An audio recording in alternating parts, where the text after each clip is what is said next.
राजेश्वर रेड्डी के बाद फिर एक बार मैं यशवंत सिन्हा जी का हृदय से तेलंगाना जनता के ओर से, तेलंगाना सरकार के ओर से, हम तमाम के ओर से स्वागत करते हैं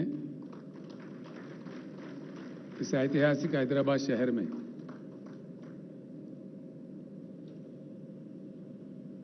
यशवंत सिन्हा जी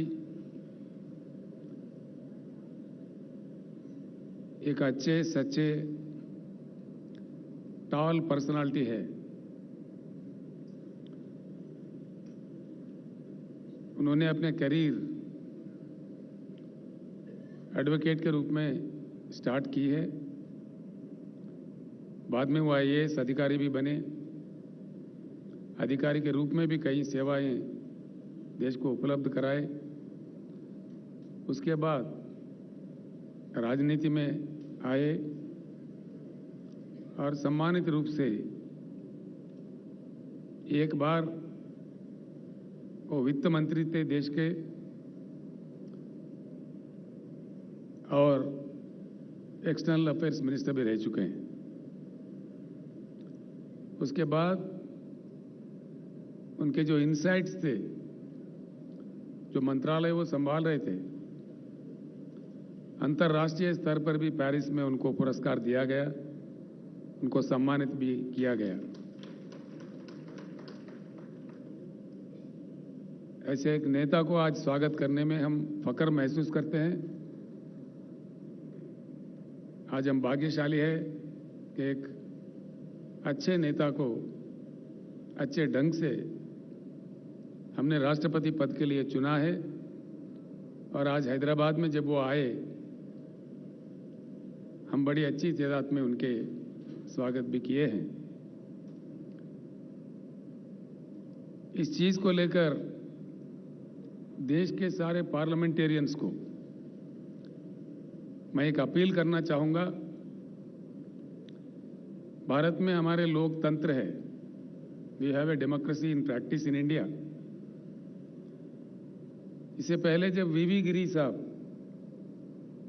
राष्ट्रपति चुनाव के लिए लड़ रहे थे, उस समय हिंदुस्तान में एक नारा चला कि भाई आत्म प्रबोध से वोट दीजिए, और उसी के अनुसार वीवी गिरी जी का भी जीत हुआ। यह हमारे देश के इतिहास में है। आज मैं सारे भारत के पार्लियामेंटेरियंस को, जितने भी पार्लियामेंट मेंबर्स हैं, विधायक हैं, जो भी इस चुनाव के लिए, राष्ट्रपति चुनाव के लिए वोट देने के लायक है, उन सारे भाइयों से, बहनों से मैं अपील करता हूं, तुलना करके देखिए दोनों कैंडिडेट के बीच में, और आपके आत्मा के अनुसार, आत्मा प्रबोध के अनुसार यशवंत सिन्हा जी का तायीद कीजिए।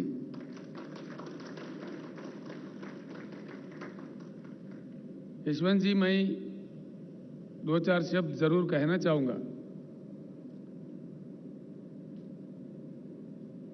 आशा करते हैं कि आप जीत जाए और देश का मान्यता बढ़े, देश का मान मर्यादा बढ़े। आप जैसे पर्सनालिटी जीतती है, व्यक्तिगत तौर पर आपका तो पर्सनालिटी बढ़ेगा ही, लेकिन देश का मान मर्यादा और बढ़ेगा।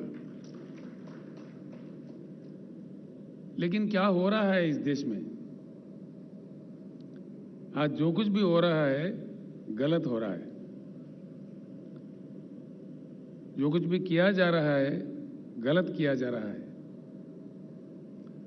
ऐसे स्थिति में देश को खामोश नहीं रहना चाहिए,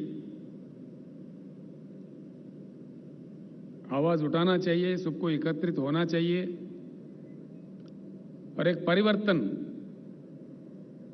परिवर्तन ऐसा वैसा नहीं, एक उच्च गुणवत्ता वाली परिवर्तन। We need to bring in a qualitative change in Indian politics. It's the requirement of the nation today. आज के हमारे जो प्रधानमंत्री है, वो आज हैदराबाद आने वाले हैं, 2 दिन के लिए यहां रहने वाले हैं।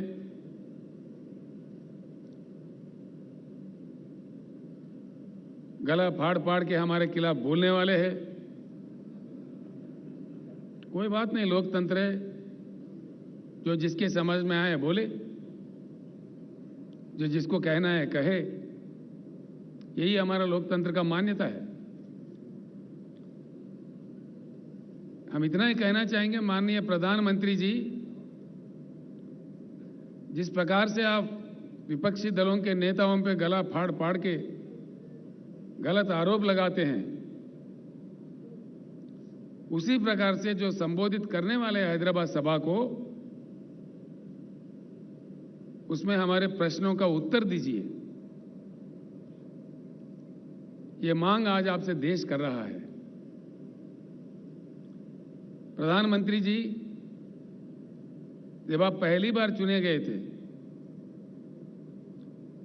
जनता के साथ कई आश्वासन दिए थे, कई प्रॉमिसेस किए थे। एक भी, कम से कम एक भी आपका किया हुआ वादा पूरा हुआ क्या? हम जानना चाहेंगे। तो किया है तो किस वादा आपने पूरा किया? एक भी, कम से कम एक भी टार्च लाइट डाल के भी ढूंढो तो नहीं मिलेगा। ये मैं ही नहीं, सारे देश कह रहा है।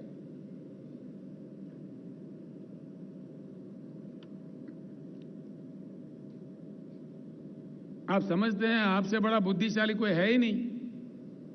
ठीक बात है।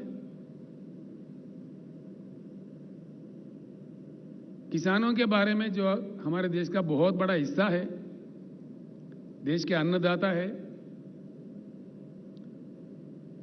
आपने कह दिया कि किसान का इनकम डबल करेंगे। डबल तो हुआ ही नहीं, खर्चा डबल हुआ जरूर। आपने जिस प्रकार से डीजल बढ़ा दिए, पेट्रोल बढ़ा दिए, बिजली का कीमत बढ़ा दिए, खाद का कीमत बढ़ा दिए, उससे इन्वेस्टमेंट डबल जरूर हो गया है। भले ही मैं हैदराबाद से कह रहा हूं कि हिंदुस्तान के हर किसान ये बात जानता है, वो उनका पर्सनल एक्सपीरियंस है। और आपने जिस प्रकार से 3 बिल लाए हैं खेती किसानी को लेकर के, 13 महीने इस देश में किसानों ने आंदोलन किया, आपके सरकार के खिलाफ, आपके नीतियों के खिलाफ। आप किस प्रकार के गंदे गंदे आरोप हमारे अन्नदाताओं पर लगा रहे थे। आपने तो उनको उग्रवादी कह दिया, खालिस्तानी कह दिया, जो आपके मन में आए मनमानी कह दिए। आंदोलन लड़ते लड़ते 700 किसान का मृत्यु हुआ। आपको इस चीज का एहसास ही नहीं है।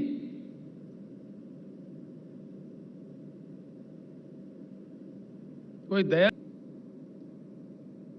क्या ये सच नहीं कि 700 किसान मारे गए? यहां से मैंने ऐलान किया था, यशवंत जी,